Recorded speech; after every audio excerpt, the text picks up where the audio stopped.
Assalamualaikum warahmatullahi wabarakatuh. Perkenalkan, nama saya Niken Yuning Prameswati, NPM 1940603048. Di sini saya akan menjelaskan mengenai dunia tumbuhan, yaitu bagian tumbuhan paku atau Pteridophyta. Baiklah, sebelumnya saya akan menjelaskan mengenai pengertian dari tumbuhan paku. Nah, apa sih tumbuhan paku itu? Tumbuhan paku biasa juga dikenal dengan pakis. Nah, tumbuhan paku ini merupakan tumbuhan berpembuluh yang tidak berbiji. Tumbuhan paku ini memiliki susunan tubuh yang khas yang membedakan dengan tumbuhan yang lain. Nah, tumbuhan paku ini sudah memiliki akar, batang, dan daun yang jelas.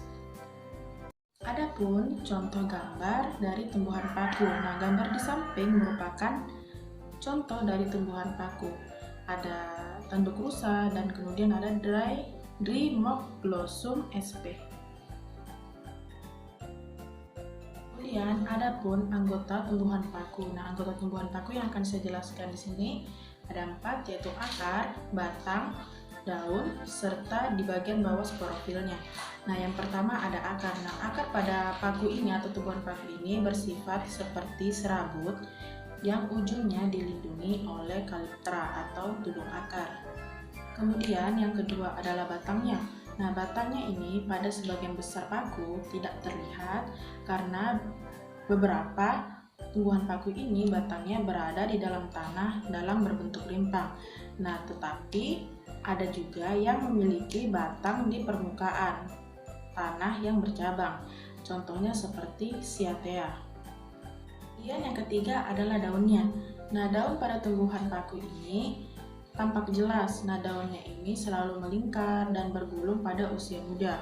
Kemudian tumbuhan pembuluh tidak berbiji ini atau tumbuhan paku ini memiliki 2 macam bentuk daun, yaitu yang pertama adalah daun yang tidak mengandung spora atau tropofil, dan kemudian daun yang mengandung spora atau sporofil. Kemudian yang terakhir atau yang keempat adalah di bagian bawah sporofil. Nah, di bagian bawah sporofilnya ini terdapat banyak bulatan kecil berwarna kecoklatan. Nah, bulatan tersebut itu berkumpul membentuk struktur yang disebut dengan sorus. Nah, untuk jamaknya ini sorus disebut dengan sori. Nah, setiap sorus ini terdiri atas banyak kotak spora yang disebut dengan sporanium. Setelah dijelaskan mengenai anggota tubuh dari tumbuhan paku, adapun penjelasan selanjutnya itu mengenai perkembangbiakan tumbuhan paku. Nah, bagaimana perkembangbiakan tumbuhan paku tersebut? Berikut adalah penjelasan mengenai perkembangbiakan tumbuhan paku. Nah, perkembangbiakan tumbuhan paku ini dilakukan secara seksual dan aseksual. Yang pertama secara seksual. Nah, secara seksual ini melalui pembentukan gamet jantan dan betina oleh alat-alat kelamin atau yang disebut dengan gametanium. Nah, gametanium jantan atau antheridium itu menghasilkan spermatozoid, dan gametanium betina atau archegonium itu menghasilkan sel telur atau ovum. Kemudian yang kedua adalah secara aseksual. Nah, tumbuhan paku mengalami pergiliran keturunan atau metagenesis. Nah, metagenesis ini berbeda pada paku yang heterospora dengan paku homospora. Gambar di samping merupakan penjelasan mengenai perkembangbiakan tumbuhan paku yang diawali dengan gametofit. Nah, gametofit ini merupakan pembentukan sperma dan sel telur. Nah, sperma tadi ini dibentuk di gametanium jantan atau antheridium. Kemudian sel ovum dibentuk di gametanium betina atau archegonium. Nah, kemudian sel sperma dan sel ovum ini atau sel telur ini mengalami fertilisasi kemudian menghasilkan zigot. Nah, zigot ini mengalami pertumbuhan menjadi tumbuhan dewasa. Pada tumbuhan dewasa mengandung spora. Nah, spora ini nantinya akan jatuh ke tanah atau terbang atau dibawa dengan hewan. Kemudian jatuh ke tanah akan menghasilkan individu baru, dan alur tersebut akan terus terjadi pada tumbuhan paku.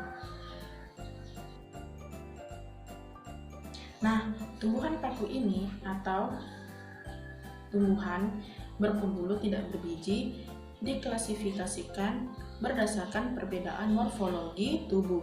Nah, berdasarkan hal tersebut, tumbuhan paku ini dibagi menjadi 4 divisi, yaitu Psilophyta, Lycophyta, Equisetophyta, dan Pterophyta. Klasifikasi tumbuhan paku. Yang pertama adalah Psilophyta. Nah, Psilophyta ini, anggota divisinya ini belum memiliki struktur akar dan sebagian besar tidak memiliki daun. Nah, struktur akarnya ini berupa rizoma. Kemudian adapun contoh dari Psilophyta yaitu Psilotum nodum yang merupakan contoh dari Psilophyta. Kemudian klasifikasi yang kedua adalah Lycophyta. Nah, Lycophyta ini memiliki struktur daun yang berbentuk mirip dengan rambut sisik dengan batang seperti kawat, sehingga tumbuhan paku ini biasa disebut dengan paku kawat. Nah, di paku kawat ini atau Lycophyta ini sporangiumnya tersusun dalam bentuk strobilus. Nah, adapun gambar di samping merupakan contoh dari Lycophyta. Nah, yaitu Selaginella yang merupakan contoh anggota dari Lycophyta. Kemudian klasifikasi tumbuhan paku yang ketiga adalah Equisetophyta. Nah, Equisetophyta ini bentuknya mirip kawat dengan susunan daunnya ini satu lingkaran. Kemudian Equisetophyta ini memiliki homospora pada konus di ujung batang, memiliki banyak daun, kemudian batangnya berongga dan berwas. Nah, biasanya ini Equisetophyta ini disebut dengan paku ekor kuda. Dan klasifikasi yang keempat. Nah, klasifikasi yang keempat ini atau Pterophyta. Nah, Pterophyta ini dianggap sebagai paku sejati. Pterophyta ini memiliki ciri-ciri daun yang besar dan sorus di bagian bawah daun. Mungkin hanya itu yang bisa saya sampaikan atau saya jelaskan. Kurang lebihnya mohon dimaafkan. Wassalamualaikum warahmatullahi wabarakatuh.